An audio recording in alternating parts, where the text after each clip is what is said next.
Ana, sinabi ko ang may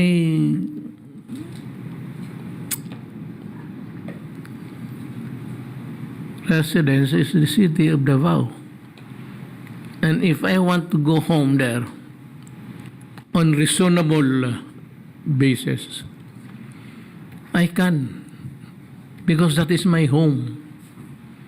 And if I want to be unreasonable about it, talagang tawag sa Bisaya, gara-gara, pangkantsaw, ginagawa ko rin yan. Total naman yung pamasahe ko, hindi naman sa gobyerno.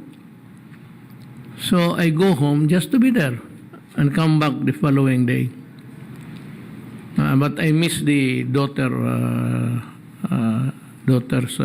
my daughter's birthday. Talagang hindi ako nakapunta doon because nagpipirma ako doong series of yung sa agriculture. Pinag-aralan ko, binabasa ko habang nagsasalita na dito. I was really working on the papers, trying to find out if it's not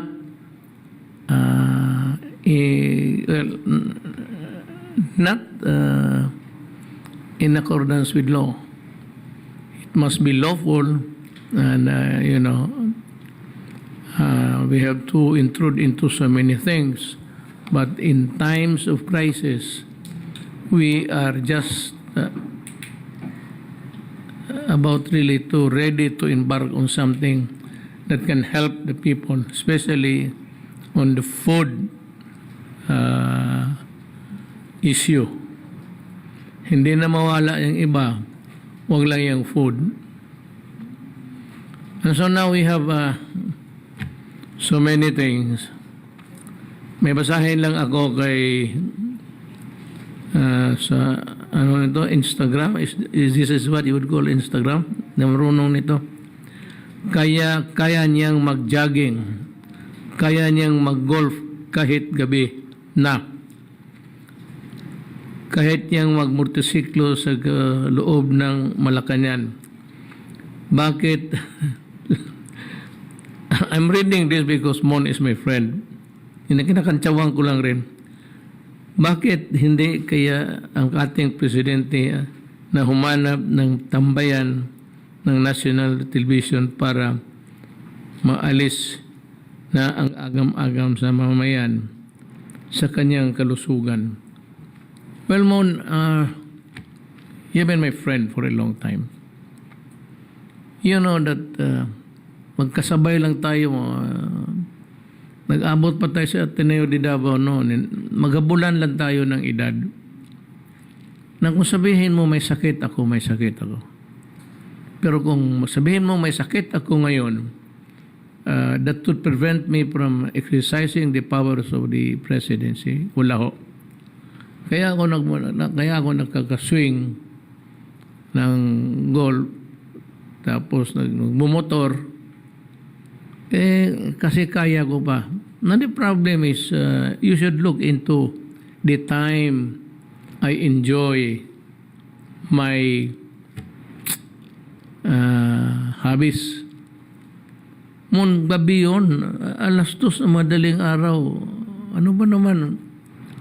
Hindi, sa araw makita mo ako nag-golf. Sabi ko, lalo na ito si Dilima. Sinasabi na nag-golf kasi may problema. Kung mag-golf naman ako ng gabi, hating gabi, umaalma na naman. Bakit ako nag-golf? Anak ng puta. Saan pa? Kailan pa ba ako? If you want me to die early, you must pray harder. Actually, what you intend or what you would like to happen is to see me go. You want me to go and you're praying for that. Tawag niyan sa Bisaya. Sa Tagalog ko dito, nakalimutan ko na yung mga Bisaya.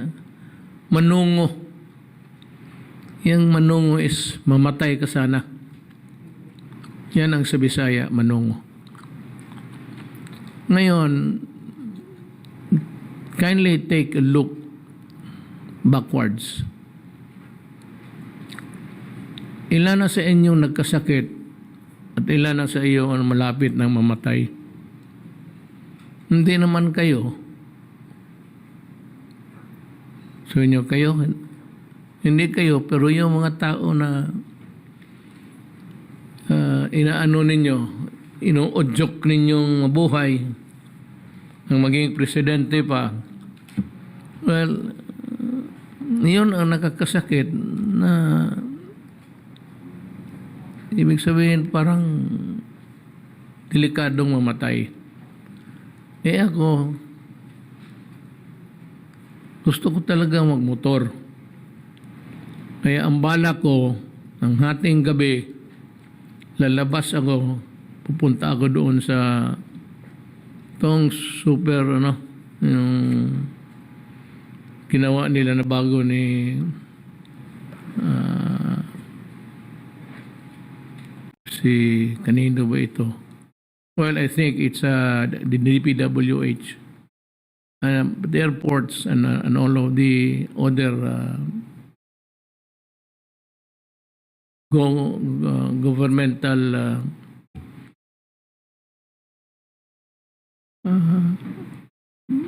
multiplications there kay Tugadi yan. Gusto ko magmotor, basta gabi naman. Kailangan lang ako ng 2 pulis sa likod ko para walang mag-overtake at maiwasan. That's all I need. I just want to ride. Hindi naman masama yung and to ride at 2 o'clock in the morning. That is not taking the people's time. Ako, I've told you that I am good 1 o'clock downwards towards yan man. Alam ko, ginakantsawan ako ni Montoro po nito. I cannot be, sabihin mo na itong isa, nasaan ang presidente? You know, baka patay na. Sabihin ko sana na, nandito lang ako sa Malacanang, natutulog ako mag-isa. Ikaw, sino ang kasama mo sa kama? Ikaw ba ang may-ari niyan? You know, it takes 2 to tango. Pag binabastos ninyo ako, hindi na babastosin ko rin kayo. Kaya kay Dilima. Tama yan sa iyo. Magtiis ka, putang ina mo. Binastos mo ang Pilipinas ng druga dyan mismo sa National Penitentiary. Ngayon, sige kayaw-yaw dyan kung ano-anong pinagsasabi mo na hindi ko kaya. Bakit? Ikaw ba ang nag-elect sa akin? Did you elect me as president? I got my votes, substantial one, to make me a credible president. 6 million yan. Ikaw, nahuli ka because in your mad desire to be president, you were asking money from everybody. Yan ang nakahirap sa iyo. Hindi lang na you know, there's a saying that you can have your dreams, but it's always God who disposes everything. Kalimutan mo siguro ang Diyos dyan basta sa damgo. Anong tawag ng damgo? Pagka mo, titingnan mo lang kung walang, tatagal kaya ako, ito prangkahan tayo, tatagal kaya ako dito sa putang ng pwesto na ito kung inutil ako? Would the military allow me to govern ganon? Walang pang pamalakad mo? Wala kang ginawa? Yeah, you know, that's hindi maganda yan. When you pretend to glee ano siya, maligaya. Sige lang, sabi ko. Total, nagtitiis ka eh. Kami dito, we're enjoying the times of our lives, you know. Singing sometimes, singing, laughing. Ikaw, sa prisuhan, magtiis ka. Putang ina mo. Ginawa mo talaga yan. Huwag mong sabihin hindi mo ginawa. Ginawa mo yan. Remember, I was still mayor. You were criticizing me. Laala mo? Criticizing me about human rights. Ang sinabi ko sa iyo, you better look into your own backyard. Ibig sabihin, at panahon na yon, ikaw ang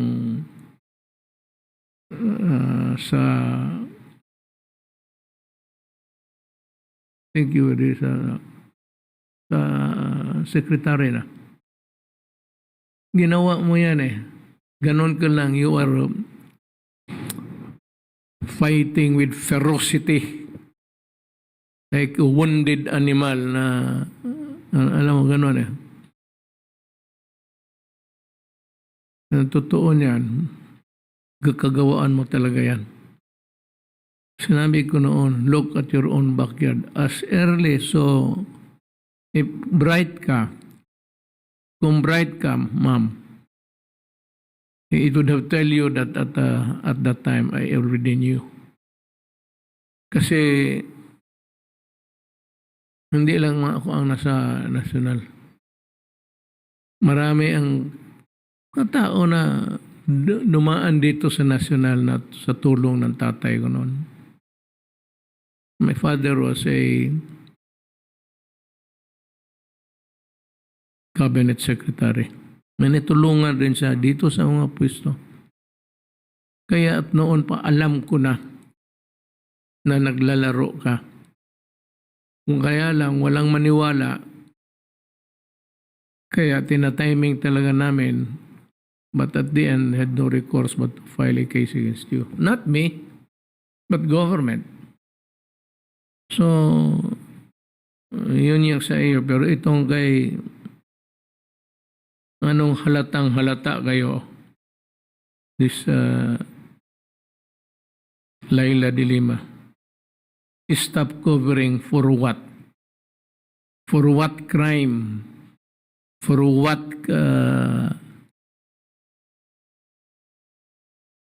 pinasukan mo pa yung makakasira ng bayan natin. Actually, it is not enough na okay na sa akin na mano ka. You can be freed for all I care. But people know that you are a bitch. That's what you are. Matapang pa magsalita, kanang mo sino yung may kasalanan. Kung magsalita, kami pa yung nagtatrabaho. Galit ka lang kasi naging presidente ako. Galit ka lang kasi ako may ginawa ako sa bayan. Galit ka lang kasi hindi ako pumayag na itong bayan ko pupunta sa aso. Galit ako kasi ang mga anak natin, hindi ako papayag na magiging narco state tayo. Galit ako dahil kung wala akong ginawa, we would have been a narco politic state. Hindi mo kaya yan. Yung ginawa ko, hindi mo kaya. Sa totoo lang. Hindi mo kaya. Naghahanap ka lang ng issue. Well, anyway, enough of you. Meron ditong well, I'm sure you have the report, Secretary Duque. But before that, let me give you a predicate of what has been discussed. Kasi yung ibang mga pamilya na frontliners, sila mismo daw, well of course, totoo, na if they go home to their families, itong mga trabahante na ito, whether it be the husband, the wife, or a daughter or a son, nurse, doctor, or what, when they go home to the house where nakatira yung mga taong iba na, and invariably, they are saying that they are afraid that eventually the COVID would catch up with them. So magandang sagot mo din yun na titignan natin and we will see. Anyway, God willing, itong vaccines na tinatrabaho ni Secretary Galvez, baka may dadating na. At kung dadating na, we can always reconfigure. Kami okay na ako. Baski kami yung ako magwe-wave ako. Magwe-wave ako. Because 70 above. Alam mo, 70 above. Ano mang makuha mo, magsige ka, dream of what? Living until kingdom come. Ako, mag-wave ako. Kung sino yung may gusto sa slot ko, ibigay ko. Wala akong masyado sa I am that fatalistic actually. I've always been na kung panahon ko na either it's COVID or Ebola or whatever disgrasya. Wala ako masyadong dyan sa illusions about life and death. If anyone wants to have it, they can have it.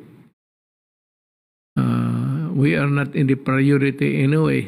Kasi above na. Ang unahin natin, yung mabubuhay pa. Well, come to think of it actually. Ang unahin natin yung medyo pag nabigyan ng vaccine, there's a chance that he would live and live productively. Iyon naman ang aking pang sagot doon sa na kami nga, mag-wave kami. Total, kami yung mga bracket na few of us only are there in government working. Most of the senior citizens are no longer that productive. Pera na lang yung na-elect itong mga na naging congressman, senador. Kasi may trabaho talaga yan. Pero kung after this, wala na akong nothing to look forward to.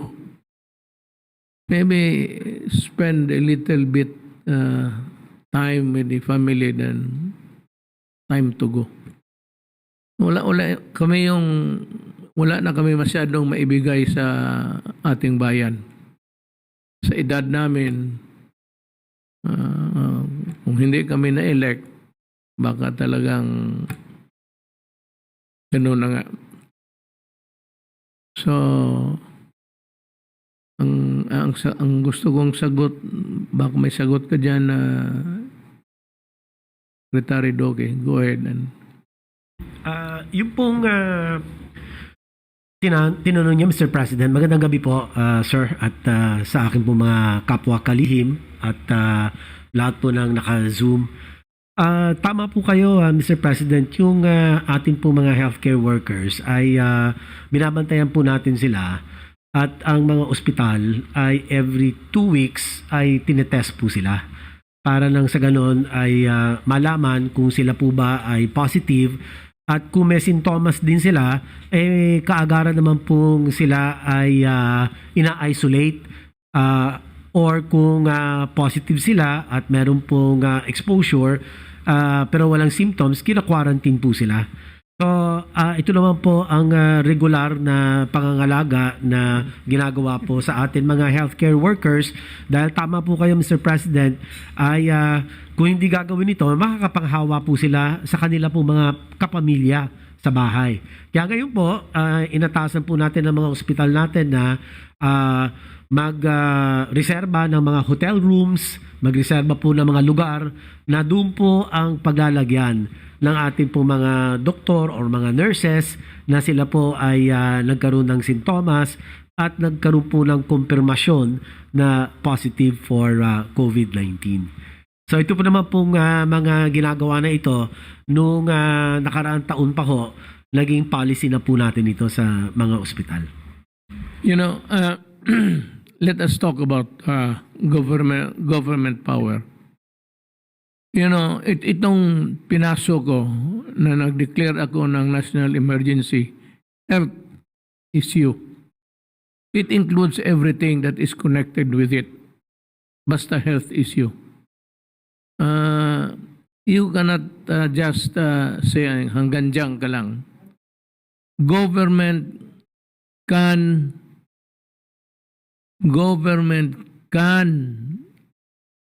expropriate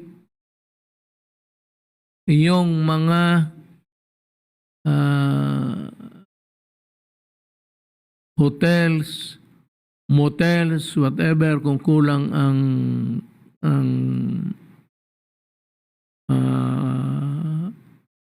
mga halfway houses natin yung naghihintay. So, we kind of have the power.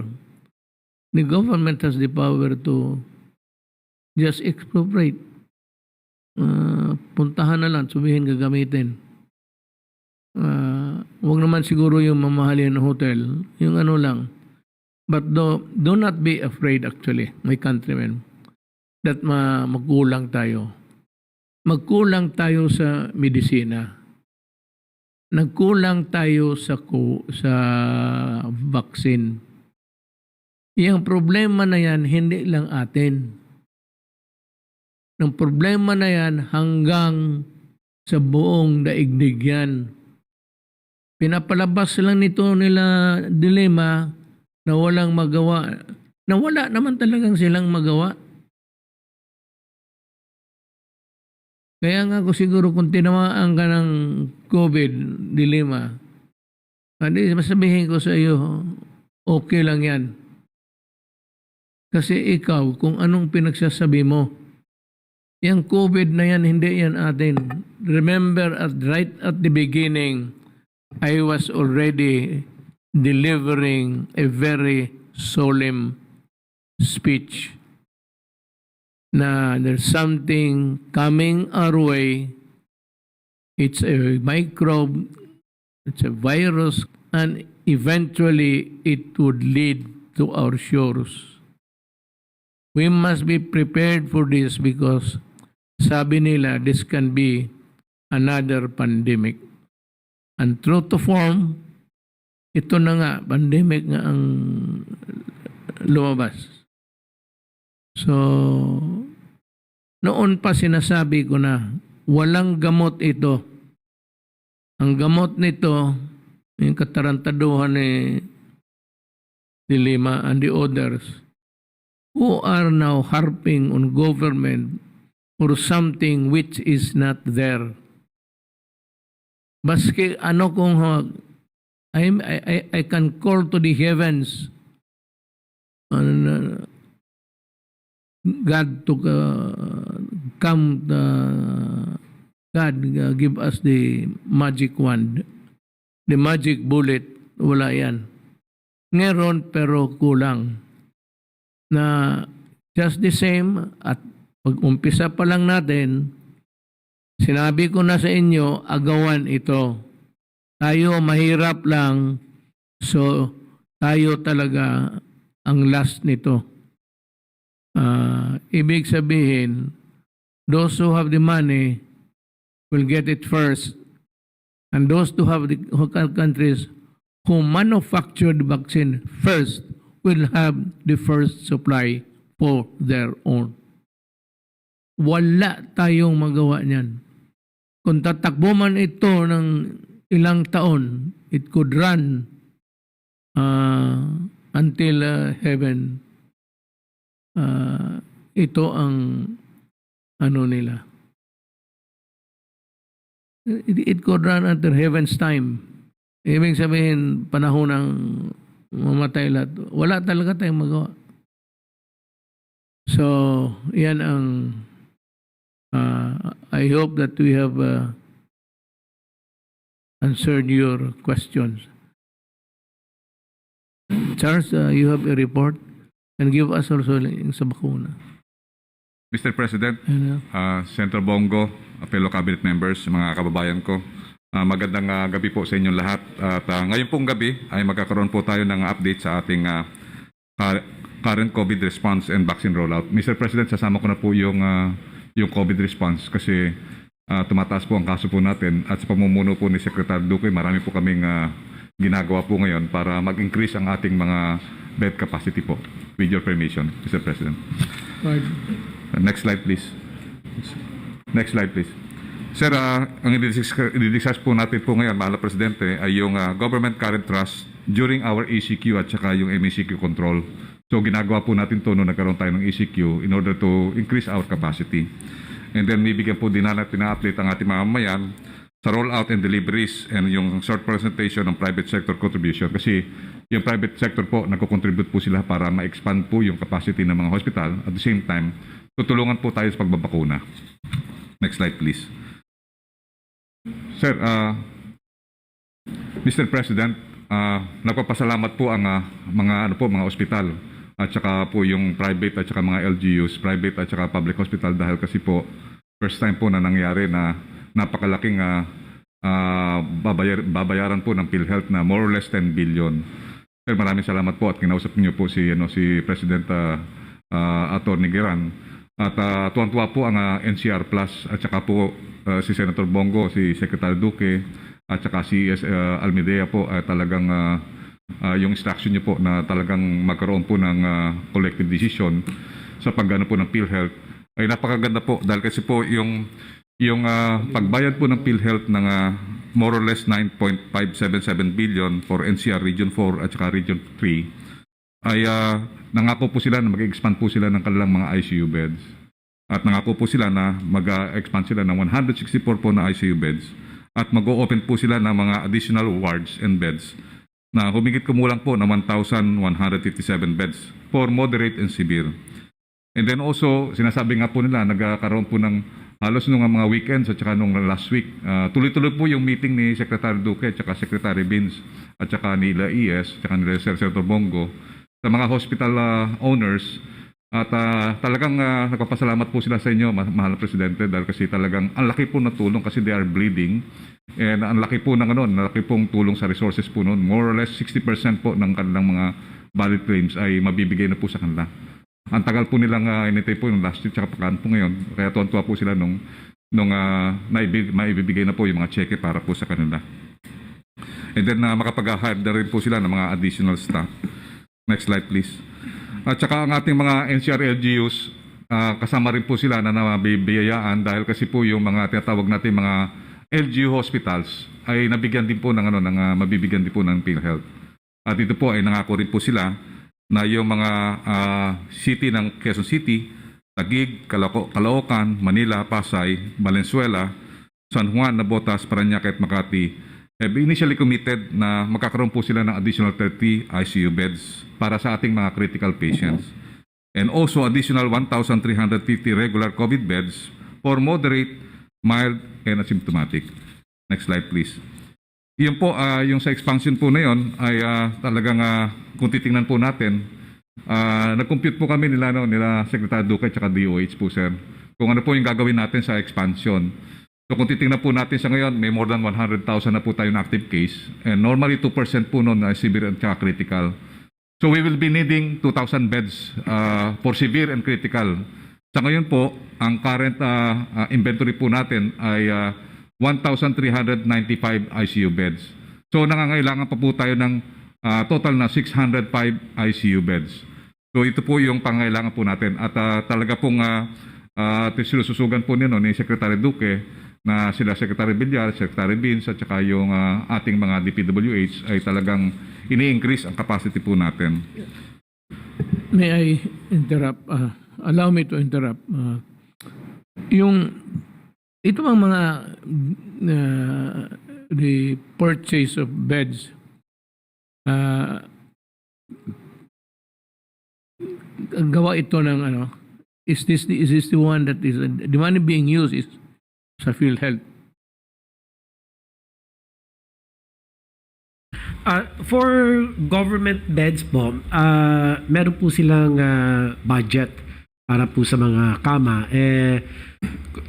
Ito naman pong bayad ng PhilHealth nakakatulong to augment kung may mga kailangan lang pong mga expansion plan at halimbawa ito pong pagdagdag ng mga ICU beds ng mga private hospitals and the LGU hospitals ay pwede naman po nilang gamitin yung reimbursements from PhilHealth. Kaya malaking pong tulong ang inyo pong naging desisyon na magbayad po kaagad ang PhilHealth, initially 60% ng kanilang outstanding claims starting March 2020 to April 2021. Yung po mga government hospitals, Mr. President, meron naman po sila mga nakalaan na budget for procurement of iba capital outlay. So ito po ang isa sa mga pinagbabudgetan po ng ating gobyerno para po sa kanilang mga kama. Pero kung halimbawa nagkaroon nga ng ganitong state of public health emergency na kinakailangan palawigin ang capacity, ay pwede naman po nilang magamit yung PhilHealth reimbursements. Salamat po, Mr. President. Let me dwell on something that's always bugging government officials. Kayong secretary. You know, sabi ko, ito doon sa PhilHealth kasi because I could sense the hesitancy si maggastos. At tinatanong ko lang kung bakit kasi he's just being too careful and maybe prudent. Sabi ko, look, if that is what your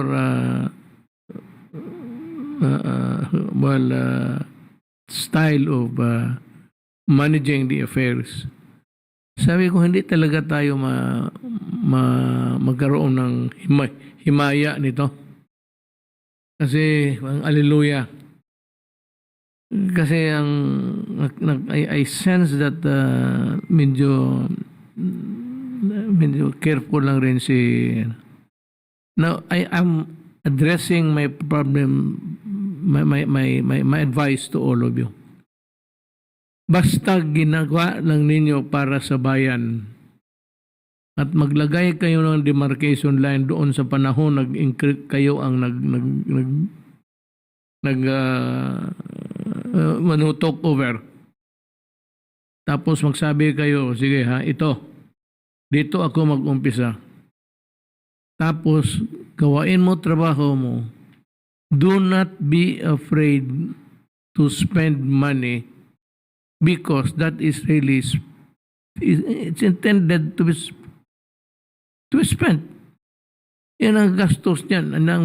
Kaya nilalagay natin yan sa budget tapos para gastusin.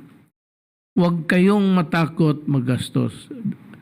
Just follow rules. Madali lang man talaga yan.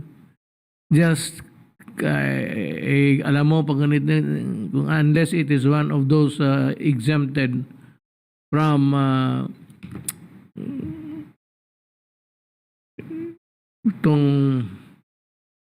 exempted from the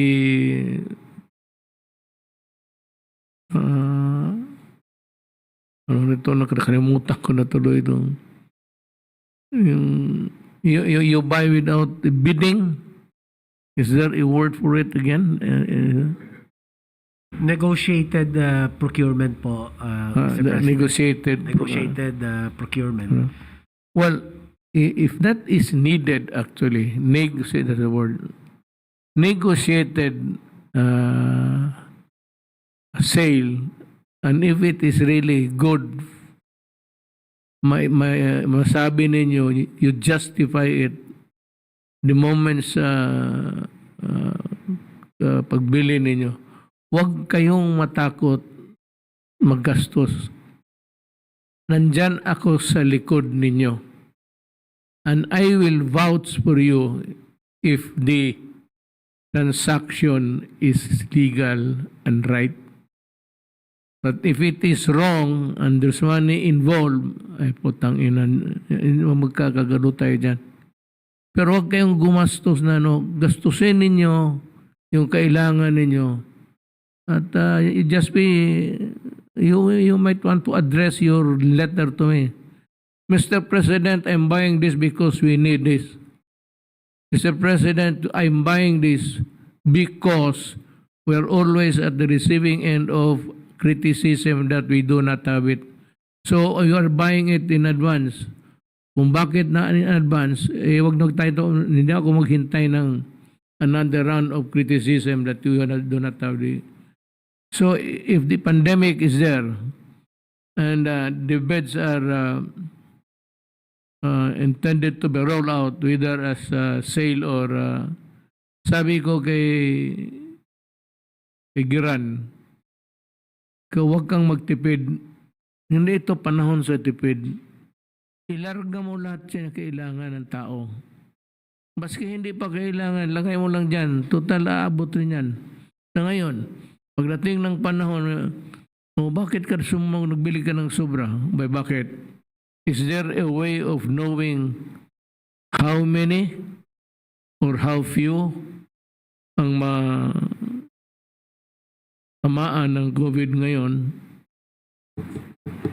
Sir, can we continue po, sir? Sir, actually, sir, ito sir namin, yung projection sir natin, 2%. Immediate po ito, sir. Pero yung legacy natin, sir, na talagang i-prepare natin yung ating healthcare facilities.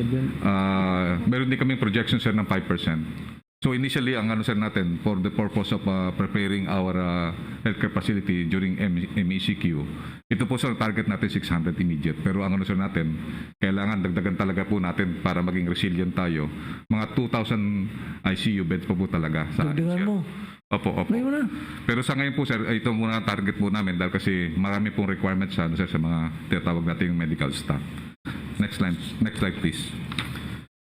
Sir, ito sir, ang ginagawa sir namin ngayon sa Sec Duque, Sec Beans, at saka lahat na sir natin, isolation SAR, si Sec Villar, and also yung DepEd, tumutulong na rin po. So ito po, isa-isa po namin, non-line item po, Mr. President. So una po sir, yung 110 beds na ibigay na po natin, si Senator Bongo po ang nag-turnover doon sa Quezon Institute. And then meron tayong inano po ngayon, kahapangina, si Yusek Vega po sir, ini-inspect niya na po yung National Center for Mental Health. Meron po tayong available na 960 beds na pwede pong gamitin for COVID. So available na po yun. And then si Mr. Dante ang Manila Times, nag-volunteer po siya. Meron siyang 300 beds. And then also sa New Clark City, meron pong another 165 beds. And then sa iba Makapagal Terminal, meron 200 beds. And then sa Bataan Port, and then also yung yung inyong directive sa amin na huwag natin pababayaan ang healthcare workers ng ating mga big hospitals. So nag-produce din po tayo ng 280 hotel beds para po sa PGH, East Avenue, NKTI Kidney at saka yung Lung Center. And then ginagawa na po natin ngayon ang DPWH na malapit na po matapos po yan, yung 20 dialysis beds doon sa KTI, care of DPWH. And also meron din po tayo na baka ma-inaugurate din po natin this coming May, yung 88 beds ng modular hospital sa Lung Center of the Philippines. So total po, meron po tayong magkakaroon po tayo ng 1,178 moderate severe beds and meron po tayong 1,045 for mild and asymptomatic. Next slide please. Sandali. Sa karami na ngayon,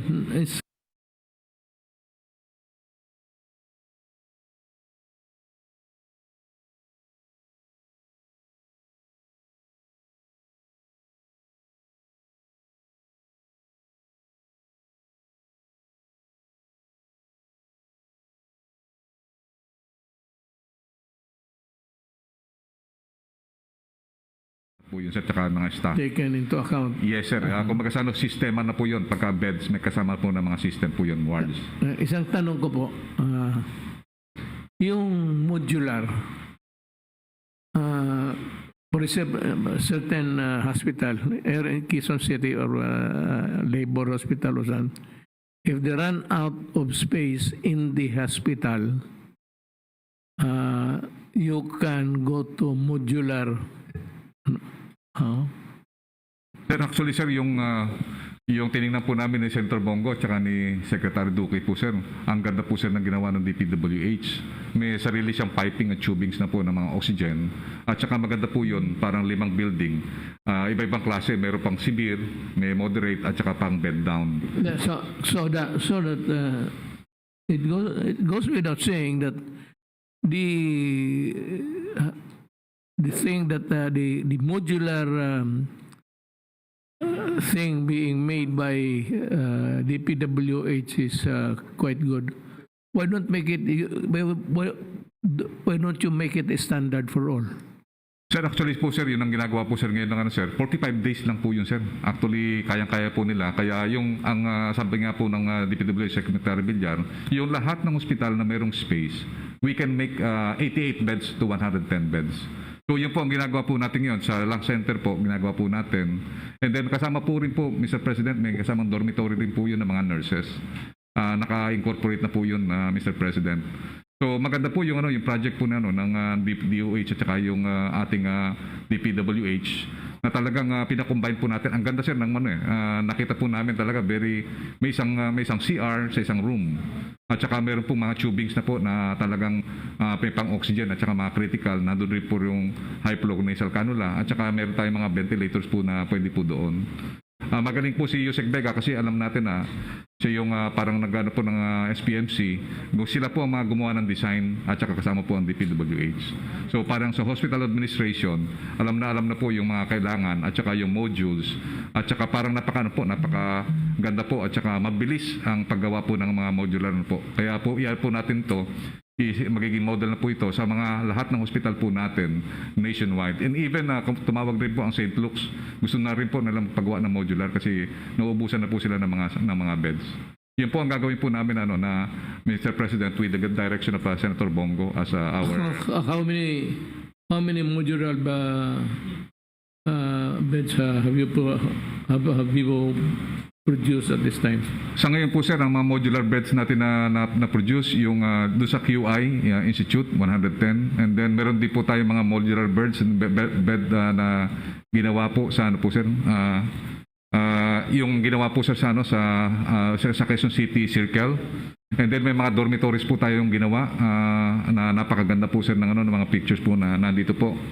At saka nakikita po natin talaga na ito po napaka-comfortable po ang mga pasyente po dito.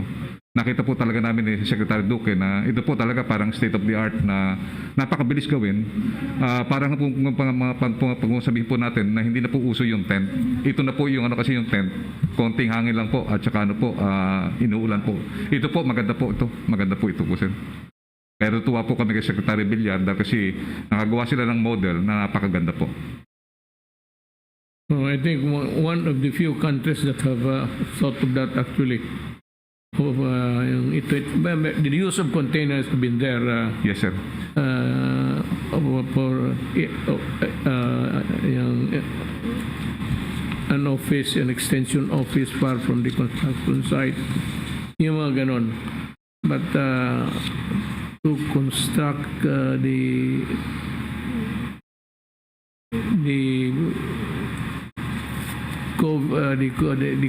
COVID beds from yung natin, medyo maganda ang labas niyan.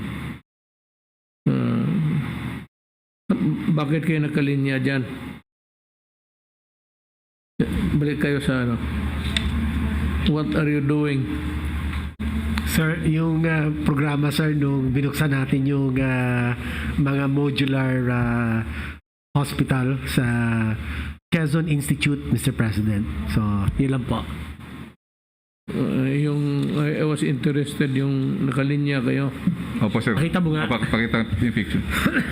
Sir, actually, sir, ginagamit na po ngayon, tumawag po yung lock center. Tinatransfer na po sila ng mga patient po doon. Kasi pwede pong i-transfer yung sa kidney, pwede pong sa ibang mga hospital malalapit po sa Isa Avenue. So, pwede pong gamitin po yun.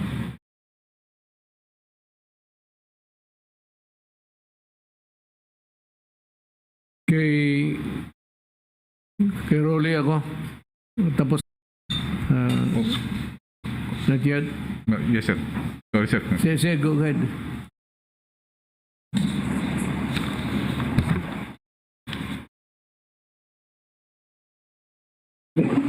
Mr. President, Yes.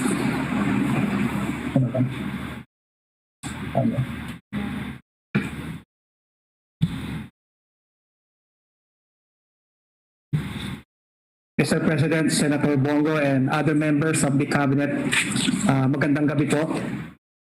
With your permission, pwede pong ilabas po yung slide presentation ko. Go ahead.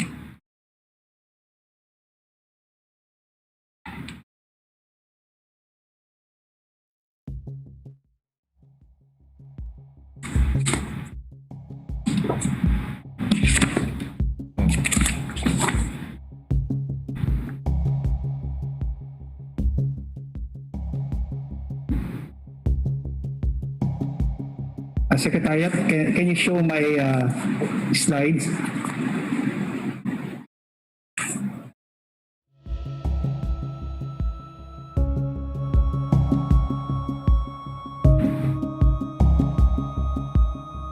Well, if your talk does not need a graphic, you just Yeah, Mr. President. go ahead and Very short lang po itong briefing ko, Mr. President. Before I proceed, nung mag-start po, before po mag-roll out ang special assistance payout, naggawa po tayo ng joint memorandum circular that stipulates the responsibilities, accountabilities ng ating pong mga LGU, at the same time, yung duties po ng mga other agencies. And this was signed by the Secretary of National Defense, the officer in charge of the Department of Interior and Local Governments, and yours truly. So ito po ang guidelines na to. It shows the implementation. At the same time, the check and balance for the local government units during the implementation. So next slide, please. So ito po, Mr. President, ito po yung target individuals based on NEDA projection, which is 22.9 million. And the DBM allocated 22.9 billion for the targeted individuals. Next slide, please. Ang start po ng rollout is on April 6. Ibig sabihin po nito, lahat po ng mga LGUs under the NCR Plus areas ay simultaneously conducted the rollout at as of April 11, based na rin po ito sa data ng ating DILG, ang actual beneficiaries paid is 1,757,281. Amount disbursed is 1,757,281,000. So 8%, Mr. President po, ang amount disbursed.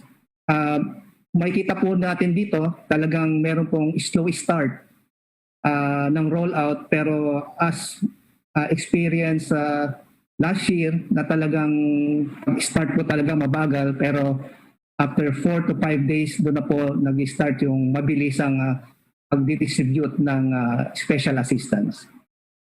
Next slide. So other than the special assistance, ito naman po yung mga status of the DSWD regular programs. Next slide. So meron po tayo yung assistance to individuals in crisis situation. Tuloy-tuloy po ito, not only in the NCR Plus, but nationwide. Ito yung mga victims, also ng mga sunog, other calamities. Ang number of clients po na naservisyohan sa NCR Plus is 7,351 with amount disbursed of 47.2 million pesos, Mr. President. Next slide. Sa family food packs naman po, ang ginagawa po natin dito ay we provide augmentation sa ating mga local government units requesting for additional family food packs. Sa NCR Plus 26,363 family food packs that were already augmented and given to the local government units for their constituents in the amount of 14.4 million pesos. Next slide, please. Status of standby funds and stockpile. Ang standby funds po natin, kasama po yung nandito sa central office, we have an amount of 526.9 million intended for the NCR Plus areas, at the same time in other regions. Dito rin po natin kinukuha yung quick response fund, and kaya po kung sakaling pumutok po yung taal, which is showing signs of eruption, ay dito rin po natin kukunin yung budget to assist yung mga affected individuals and families. With regard to the family food packs, in the NCR Plus area, we have stockpiles of 99,317 and the amount of 54.4 million. Ito pong family food packs natin, tuloy-tuloy po ang repacking natin dito. Ang guidance ko po sa ating warehouses na pag mayroong mga LGU na nanghihingi, immediately we provide them with the family food packs. Ngayon lang po nagkaroon lang limitation sa repacking kasi po in-observe din po yung health protocols. In a normal situation, pwede po tayong mag-repack ng 50,000, but considering with the ECQ or MECQ right now, nalilimit lang po tayo sa 20,000 family food packs per day. Next slide.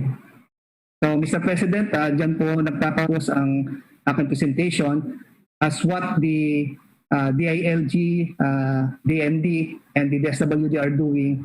Talagang minomonitor po natin yung distribution. In fact, daily, nagbibigay po ng schedule ang ating mga LGU at meron po tayong mga representative coming from the DILG, PNP, AFP, DSWD, just to ensure, Mr. President, na talagang walang makitang irregularities or anomalies sa distribution ng special assistant, Mr. President. Salamat po. Yung isa sa lang sana ang tanong ko sa iyo, was the last time we talked, I asked you to establish the safeguards of the distribution of the itong tulong. There's a term for it. Yung bagong tulong na binibigay ng mga local government units. Have you made some whatever ma-check ninyo kung Yes, Mr. President. Actually, meron pong ni-require ang ating DILG to set up the Joint Monitoring and Inspection Committee for every LGU. Composed po ito ng DILG, meron din pong PNP, DSWD, and even mga prosecutor. No? So, ang purpose po niyan, tinitignan nila kung paano yung pagbibigay ng ayuda ng ating mga LGU. Ang pinaka-importante po dito ay ni-require din po ng ating DILG na mag-set up ng grievance and appeals committee for every LGU and even sa level po ng barangay. So, ibig sabihin, kapag meron pong mga complainant, immediately pupunta po sila sa grievance and appeals desk or even help desk at doon nila sinasabi kanilang problema. May mga nakakarating po sa amin na if in case may mga complaint, ang yung dating naging arrangement po natin sa DILG ay in-inform natin ng DILG, and ng DILG, they conduct the investigation and file appropriate case once na substantiated ang evidence do sa allegedly na local government officials or any officials of the LGU na nag-commit ng irregularity sa Mr. President. That was really the whole thing that I was asking is how the DILG is putting up barriers against corruption. Nasagot mo naman, so thank you very much. Nakita ko si Sinas. Muna ka. Sige, sir. Sige po, sir. Good evening, Mr. President, Mayor Rodrigo Duterte, to the Cabinet Secretaries, Head of Agencies, and fellow workers of the government. Good evening po. These are the sequence of my presentations. It will cover the interventions of the PNP, result of enforcement and implementation of the enhanced community quarantine, and the transition from ECQ to MECQ, and the PNP situation updates. Next slide po. Next, sir. Mr. President, please allow me to present to you the PNP's actions on ECQ in the area of NCR Pass Bubble area. Next slide, sir. Next. AITF Resolution number 6106-A has placed NCR, Bulacan, Laguna, Cavite, and Rizal under ECQ from March 29 to April 11, 2021. Now, starting April 12 to April 30, 2021, we are now on MECQ. As an offshoot, the PNP has established a total of 71 quarantine control points or QCPs around the NCR Plus with personnel complement of 973 from the 3 police regional offices in the area affected. Personnel deployed to QCPs ensure that only APOR are given access to and from a certain area to address the surge of COVID-19 infection. Next slide. Pakibalik po. Pakibalik muna, sir. Internal law enforcement checkpoints were also established in the NCR Plus area to conduct law enforcement operation in relation to the implementation of the ECQ and MECQ now. A total of 189 checkpoints were established with a total of 1,736 personnel deployed daily to pursue this mission. Next slide. Aside from the deploying personnel to man QCPs and law enforcement checkpoints, the PNP also dispatched social distance patroller equipped with yantoks in places of public convergence such as market, transport terminal, post physical distancing, a 1 meter distance between persons, and other related safety protocols aimed at further ensuring compliance to the minimum public health standard. Next slide. In compliance with the DILG, DSWD, and DND Joint Memorandum Circular Number 1, Series of 2021, or the Joint Implementing Guidelines for the Distribution of Financial Assistance to NCR Plus under ECQ, the PNP has also deployed a total of 1,850 60 personnel during the distribution of ayuda to secure the LGU and DSW personnel and to maintain the safety and order in area where the ayuda are being distributed. Next slide. Next slide.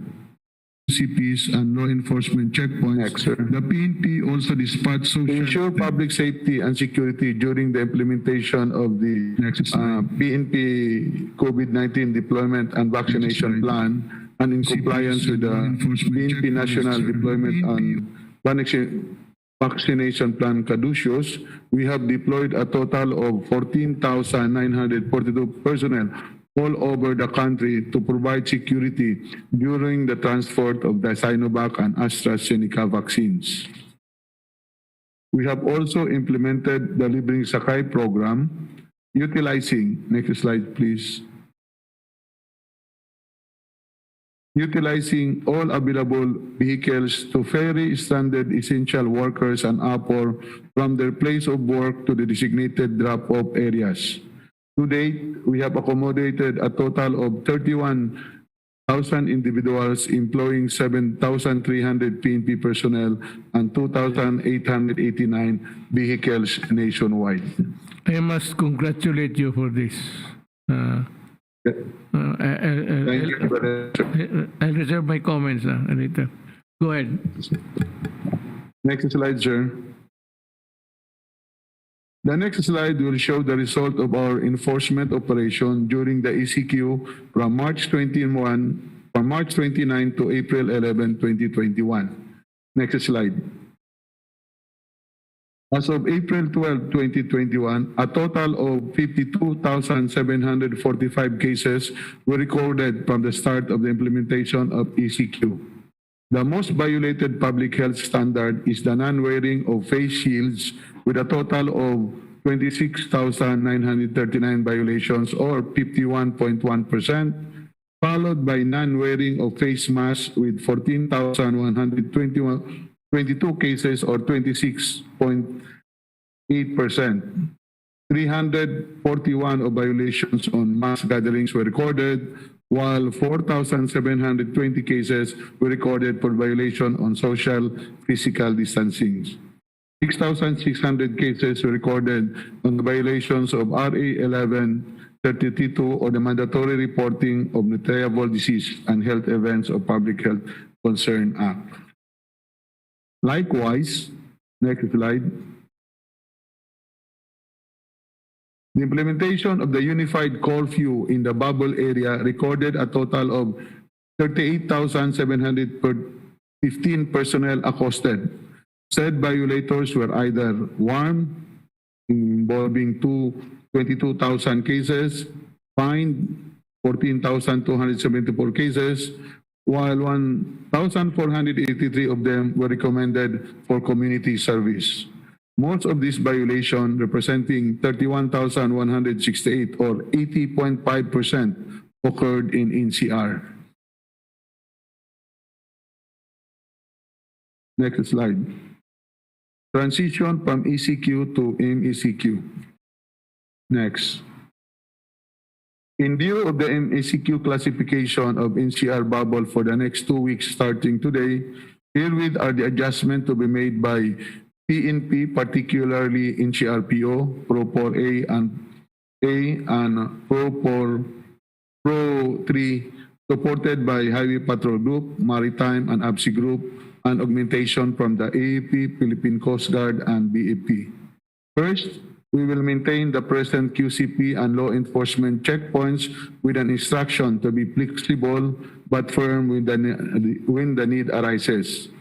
We will expand the travel window time to 3 hours at QCP along economic highways to allow essential workers and permit employees to pass through QCPs without the need for vehicle inspection.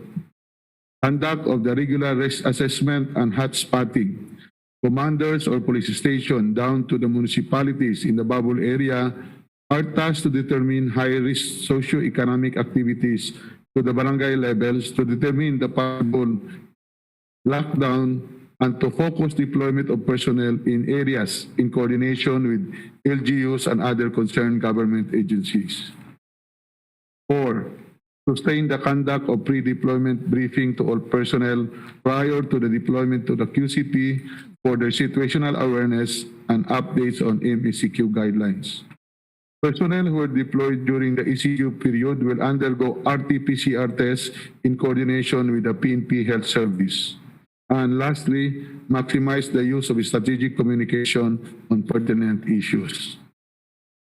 Yes, sir. Salamat. Can I... Yes, sir. Sino po bang wala? You have something to report. The ALG. Thank you very much, Mr. President, and good evening to everyone. I will be giving updates on COVID-19 as far as the DILG tribe bureaus are concerned, plus the updates on local chief executives, as well as on contact tracing. I will be skipping the fourth one, which was reported already by Secretary Rolly Bautista, except that to add that we left it to the discretion of the mayors if they are going to give the ayuda in kind or in cash. But so far, per our monitoring, there is only one who opted to give it in kind, and that is in Calauan, Laguna, Mr. President. And then so far, there are no complaints that we are receiving, because it's very easy to monitor and account, since these are being given in cash at 1,000 per individual. Alam mo kasi yung I also rely on the news as reported by the TV. Itong sa Double B, maraming nagreklamo na so ask your field officers to try to make the rounds and investigate if these allegations are true. Sabi ko na nga, pero kung sabi mo nga as of now malinis, then I'll take it. But with an added caveat that continue to monitor and to your field officers kung wala naman akong I do not have any reason to doubt the mayors, lalo na malalaki. Just the same, para hindi tayo mapasama dito sa television. Sige, may hindi sila binigyan, piso lang. Kung piso lang, grabe na yan. Yes, Mr. President. Standby lang siguro yan, pang tari-tari. All our other secretaries and assistant secretaries, as well as our directors, ay sila po sir ang nagmo-monitor sa lahat ng LGUs. Umiikot po sila sir araw-araw. And so far wala kami sir na tanggap na complaints. Yes sir. May isa pa pala dito, and the most important actually is si Attorney Domingo Paniero. Doktor, napalagi ako magkamali, amigo Paniero, doktor pala. Yes, sir. Alam mo, may gusto ko sana mag-usap natin, dalawa lang. Pero okay na nga kung nandito na sa report mo. You can go ahead and do it. Yes, sir. Opo, maiksi lang naman po on the status of mga vaccines at saka gamot. Meron po tayong konting presentation. Yan. Next slide, please. Yun pong mga bakuna po natin sa ngayon. Meron po tayong, yung next slide po. So ito po yung status po ng mga nag-apply po sa atin tsaka mga inaasahan po nating mag-apply ng mga vaccines for emergency use authorization. Ang nag-grant na po natin yung unang nag-apply sa atin na 4. Ito po yung Pfizer, yung AstraZeneca, yung pong Sinovac at yung pinakauli po yung Sputnik, yung Gamaleya. Meron pa 5 po tayo na application from India. yung Bharat Biotech, meron pa po silang kulang sa atin na kailangan i-submit na proof of good manufacturing practice. Pero malapit na rin pong matapos yun basta makumpleto lang po nila yung kanilang mga requirement. Noong pong March 31, right before Holy Week, sir, nag-apply na rin po yung Janssen, yung Johnson & Johnson. Ito po ay isang one dose lang po binibigay. Meron na po itong EUA sa US, sa Europe, sa Canada, Switzerland, at saka sa WHO po na emergency use listing. So ito po ang ongoing evaluation natin and we hope to finish all of this po within the week. Pagkatapos po, ang hindi pa tayo po malinaw, yung Sinopharm, meron pong sumulat sa amin na gusto mag-apply pero nung hiningan po namin ng requirements, hindi pa po nila binibigay and we're still waiting for that. Yun naman pong Moderna, tinatanong po namin, fina-follow up po namin yung application nila. Ang sabi po, kinocomplete pa nila yung kanila pong documents and that the local partner will submit hopefully po this week. Yung Moderna, meron na rin po yung EUA sa US tsaka sa European Union. So hindi naman po tayo matatagalan sa pag-evaluate po niyan. Medyo nagbabasa-basa na nga po tayo yung ating mga evaluators kahit wala pa pong submission. And then yung last po na in-expect natin, probably po ito baka after the second quarter pa mag-a-apply yung pong Novavax. Ito po ay wala pang EUA kahit sa ibang bansa at mukhang mga June pa po yata, May or June pa sila mag-a-apply. So possible po sa atin towards the later part of the year pa. So ang hinihintay po talaga natin na mag-apply ay yung Moderna. Next slide please. Sa mga gamot naman po, ang mga gamot na ginagamit ng ating mga espesyalista kontra po sa COVID-19, number 1 nga po yung Remdesivir. Tinanong po natin sa mga importer natin yung availability of stocks dahil last week po medyo nung nagka-surge, nagkahirapan po yung distribution sa hospitals and nagkahirapan po ng supplies. Pero nagdatingan na daw po yung kanilang mga supplies and they assure us that there's availability of stocks for at least 1 month. Pero tuloy-tuloy naman po ang import nila. At ang mga ospital kumukuha po ng compassionate special permit niyan galing po sa FDA para magamit sa mga pasyente nila. Pangalawa po yung Favipiravir or yung Avigan. Meron pong stock sa mga hospitals natin yan. Usually given po ito to mild to moderate na COVID. And meron din pong compassionate special permit. Kasi po itong mga gamot na ito, hindi pa po sila completely fully registered dito sa Pilipinas. So they get a compassionate permit from the FDA para po ma-import nila. Yung pong tocilizumab, ito po ang talagang nagkaroon ng shortage including up to this week because there's only one manufacturer and supplier for this drug. It's a patented drug. At although ang magandang balita naman po, kanina nag-email na yung supplier nito at may padating na po daw sila na 5,000 doses sa Pilipinas this week. So this will be distributed to the hospitals. This is a registered drug. So wala pong problema ito, meron po itong CPR. Ngayon po yung pinapareport din po nyo yung ivermectin. Yung ivermectin po sa ngayon, hindi pa po siya included sa treatment protocol po na sinusunod ng Department of Health at saka ng ating mga infectious disease specialist. Pero yun nga po, may mga nag-a-advocate nito. Kaya so far, nakatanggap na po kami ng last time, nireport ko po sa inyo, ang mga registered lang nito kasi ay mga gamot na yung ivermectin po na panghayop, walang pang tao. So ngayon naman po, as of last week, meron na pong 3 na kumpanya na nag-signify ng intention nila to register yung kanila pong produkto na ivermectin na pang tao at binigyan na po namin sila ng listahan ng requirements. At basta naman po sila mag-submit i-evaluate naman po agad ito ng FDA. And then, meron na rin pong isang nag-apply ng hospital ng compassionate special permit para magamit po nila sa mga pasyente nilang naka-admit following clinical trial protocols po that are ongoing overseas. So ito po ay na-approve na po natin at pinayagan na po natin. Next slide please. Ngayon po, currently ang registered po na ivermectin sa Pilipinas ay para pinapahid po sa balat ng tao at saka meron din pong for animal use, for veterinarians.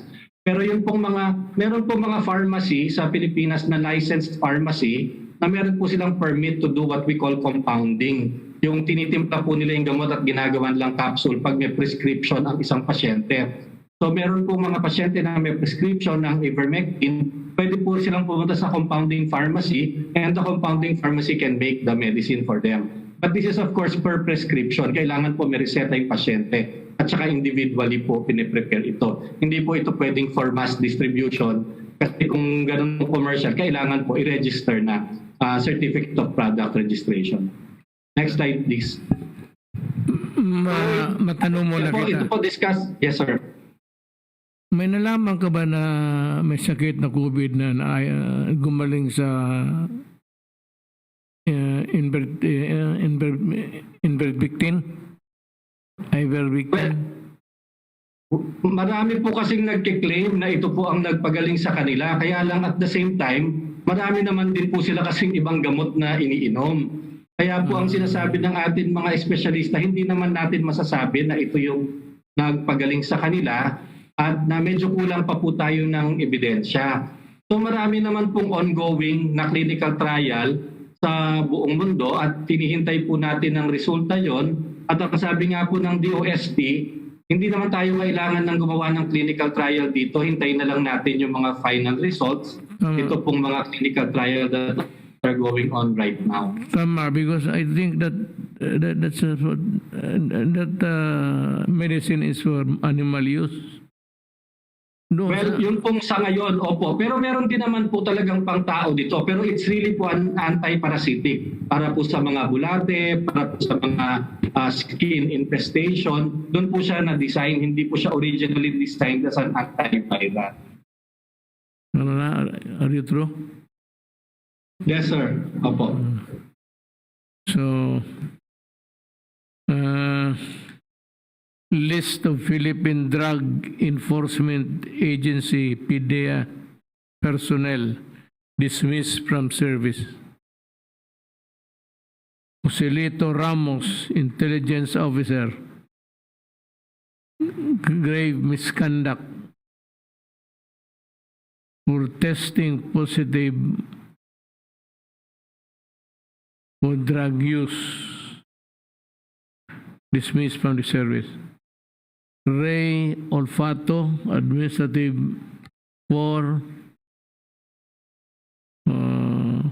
testing positive for drug use, grave misconduct. Ito si Dennis Maria Mercado,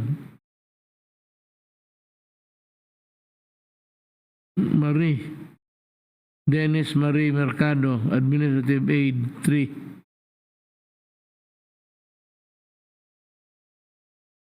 Grave misconduct, conduct prejudicial to the service.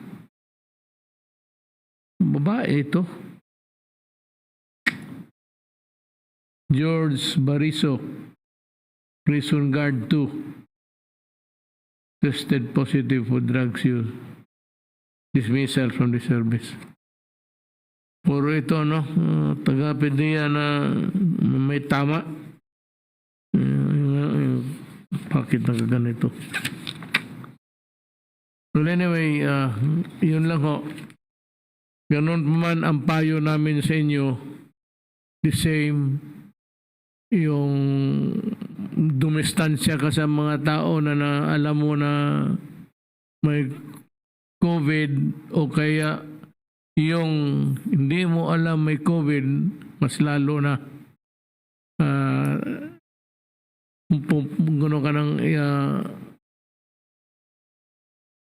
mga distancing and the mask and the itong sa